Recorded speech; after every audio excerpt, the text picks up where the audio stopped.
যাকাত ব্যতীত ইসলামের অর্থনীতি কাল্পনিক মাত্র, কল্পনাও করা যায় না। ঠিক সালাত ব্যতীত ইসলামের নিয়ম নীতি সিস্টেম শিষ্টাচার যত কিছু রয়েছে সালাত ব্যতীত এগুলা সব কাল্পনিক, কল্পনাও করা যায় না, শুধুমাত্র কাল্পনিক। একজন হিন্দুকে আপনি মুসলিম হতে বলবেন, আর মুসলিম হওয়ার জন্য একজন হিন্দুকে আপনি মুসলিম হতে বলবেন, আর মুসলিম হওয়ার জন্য একজন হিন্দুকে ইসলামের এমন কিছু দেখাতে পারবেন না যেটার কারণে আপনি তাকে বলবেন যে ভাই আপনি তো হিন্দু, আপনি এই কারণে মুসলিম হন। ইসলামের মধ্যে এমন কিছুই নাই যে কারণে আপনি তাকে বলবেন যে ভাই আপনি এই কারণে কি হন, মুসলিম হন। ইসলামের মধ্যে কোনো কিছুই দেখাতে পারবেন না, শুধুমাত্র সালাত ব্যতীত। আপনাদেরকে বুঝাই, মনে করেন আপনি একটা কোনো প্রতিষ্ঠানে ভর্তি হবেন। কিসে ভর্তি হবেন? কোনো একটা প্রতিষ্ঠানে ভর্তি হবেন।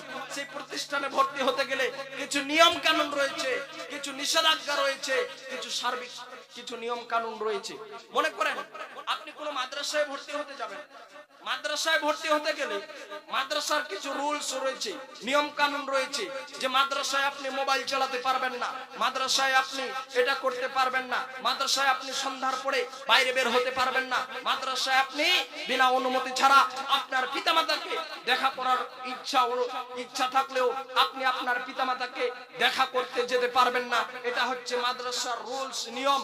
কোন ছাত্র যদি মাদ্রাসার যত নিয়ম কানুন রুলস রয়েছে সমস্ত কিছুগুলাকে যদি ফলো করার পরে সে যদি ঘুমিয়ে দিন কাটিয়ে দেয় তাহলে তার প্রতিষ্ঠানে থাকার জন্য কোনো ফায়দা হবে না।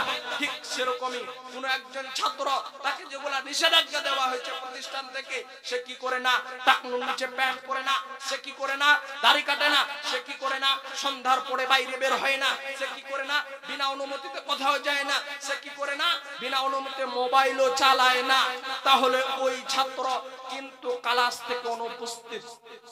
ক্লাস থেকে অনুপস্থিত থাকার কারণে তার যেমন প্রতিষ্ঠানে থাকার যেমন কোনো ফায়দা নেই, সেরকমই ইসলামের মধ্যে কেউ যদি সালাত আদায় না করে তাহলে যতগুলাই নিষেধাজ্ঞা রয়েছে, যতগুলা নিয়ম কানুন রয়েছে, সেগুলার মানার তার কোনো ফায়দা আসবে না।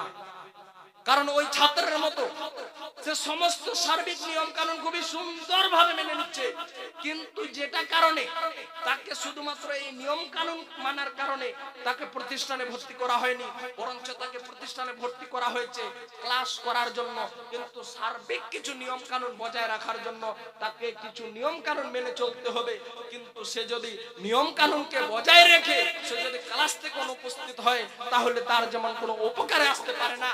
ঠিক সালাতের মধ্যে সালাত ছাড়া কোনো ব্যক্তি যদি ইসলামের সমস্ত বিধিবিধানকে মেনে চলে তাহলে তার ইসলাম মানারও কোনো উপকারিতা আসবে না।